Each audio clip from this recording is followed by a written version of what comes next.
Who's standing in your merrymaking ring today? I hope you all like to dance. We're going to learn the famous Wildwood Waltz.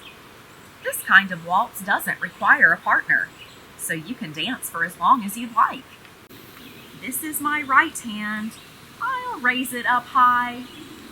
This is my left hand. I'll touch the sky. La mano derecha, la mano izquierda.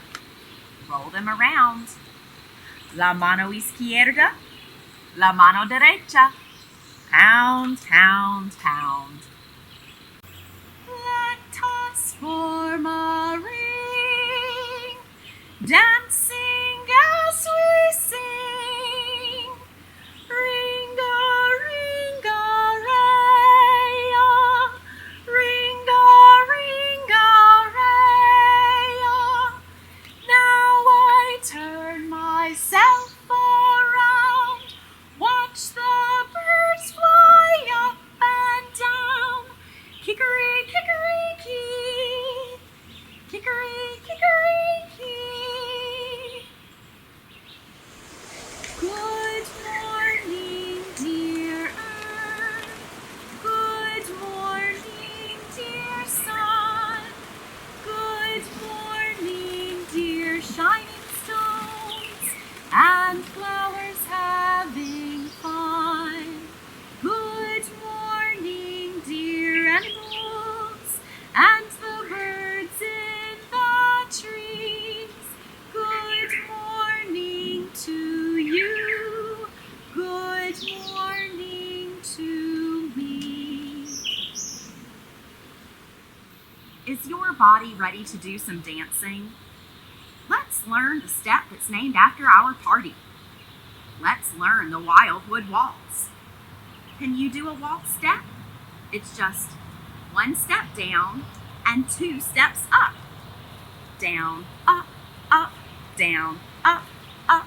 Right, left, right, left, right, left. This is the only step you need to know to do the Wildwood Waltz. Just watch me to see the traffic patterns. Blow, breezes blow.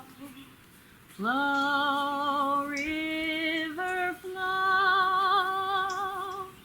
Blossom so beautiful, blossom so bright, bursting to bloom for the bees in their flight. Swing and sing as we swing, our voices will ring in the blue of the sheltering sky, so bold and so bright, where butterflies play on the banks of the broom, in the light of the moon, in that fair month of June. Grow, flowers, grow. Shine, sunshine, and blow, breezes blow. Over in the wildwood near the sunny beehive lives a dear mother bee and her little bees 5. Buzz, says the mother, we buzz, say the 5. So they buzz and they buzz in the sunny beehive. Over in the wildwood in a nest built of sticks lives a dear mother crow and her little crows 6. Call, says the mother, we call, say the 6. So they call and they call in their nest made of sticks. This is the way we stitch our crown, stitch our crown, stitch our crown. This is the way we stitch our crown, all on a yellow day morning.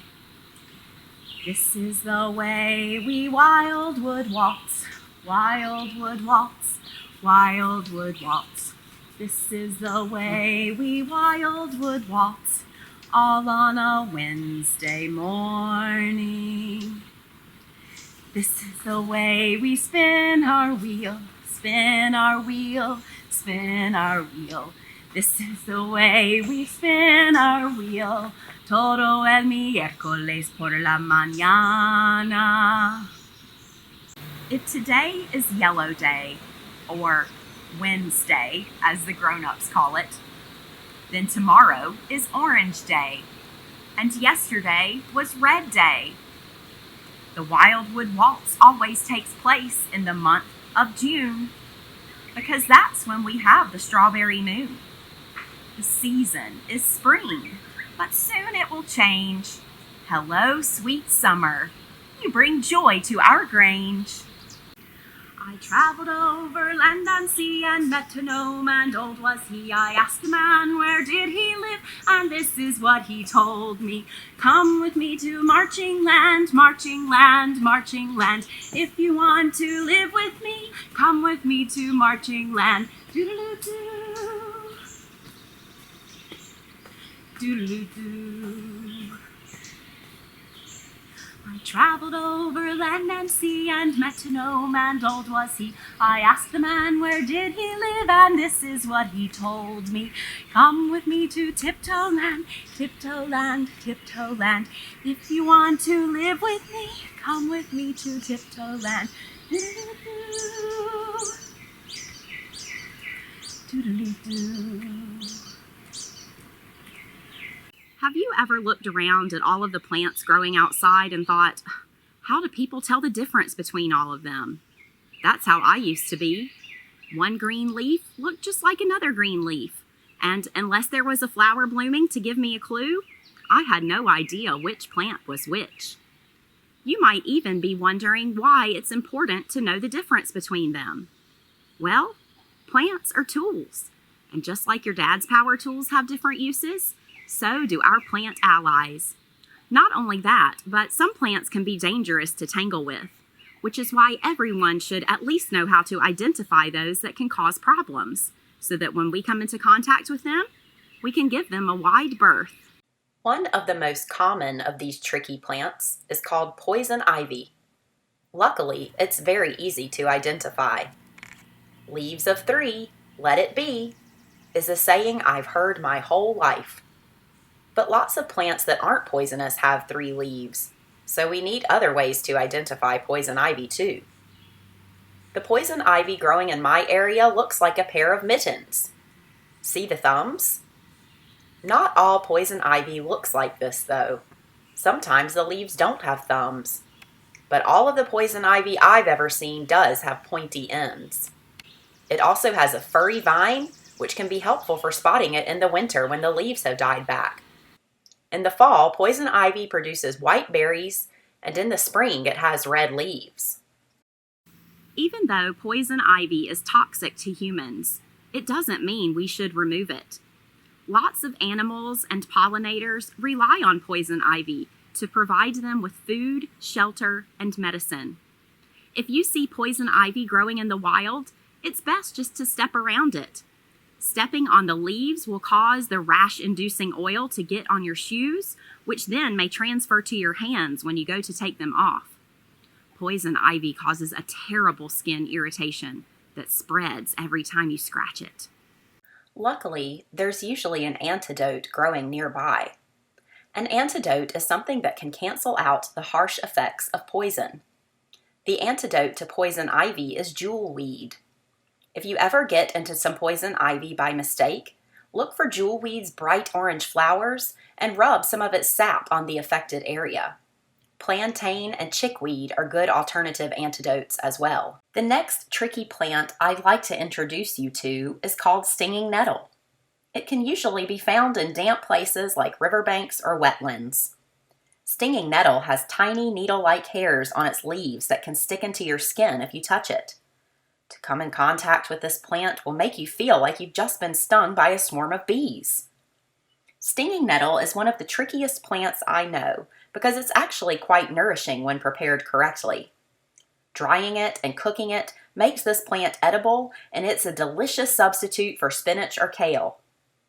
In the summertime, I like to make iced nettle tea because it's so refreshing on a hot day, and it makes my hair shiny and my fingernails strong. Stinging nettles can also be used to make an earthy green dye. Be on the lookout for leaves that are shaped like long, narrow hearts, or lances as they are known in the botany world. They also have lots of veining and are jagged on the edges. We call that kind of leaf serrated. Another giveaway is the nettle flowers that don't have any petals. Stinging nettle grows on a tall stalk and can grow in big patches, kind of like grass. The antidote to stinging nettle is stinging nettle. The juice from its leaves can neutralize the acidic venom the needle-like hairs release when they prick your skin. Dock leaves and horsetails, which often grow nearby, are also a good remedy to relieve the sting of stinging nettle. Let's take a look at one more. Hogweed. Hogweed is especially tricky because it looks a lot like another plant that often grows on the roadside, which is Queen Anne's lace. Queen Anne's lace is harmless, but hogweed is not. Hogweed produces a toxic sap that can cause third-degree burns, scarring, and it can even make you go blind if it gets into your eyes. Sunlight activates the sap and makes it more potent. Hogweed can get pretty big, almost as tall as a one-story house. It has a chunky, hairy stem with red and purple dots, and its white flowers grow in the shape of an umbrella. The leaves are wide and jagged. Queen Anne's lace always has a single dark flower in the middle of its white flowers, and its stem is much smaller than hogweed. It's probably a good practice to stay away from any wild plant that has white umbel flowers, like hogweed and Queen Anne's lace, unless you are hiking with an experienced plant identifier. There are other plants with similar flowers that are also very dangerous, like poison hemlock, water hemlock, and cow parsnip. Hemlock is known as the most deadly plant in all of North America, so please be careful out there on the trail. Unfortunately, hogweed does not have an antidote that we know of. The best defense against it is to wash your skin with soap and water as soon as possible and hope for the best. Sometimes it can take 1 or 2 days for the burning to start, which is why it's a good idea to take a shower as soon as you get home from any excursions in the woods.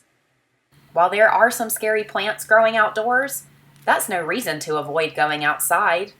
Plants are much like any other wild thing.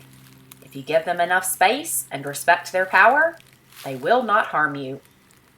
Tricky plants often have an important role to play in their ecosystem, so it's best just to leave them alone whenever you see them. Next, I'm going over to Finn River to create some party games for my friends. I hope you'll join me.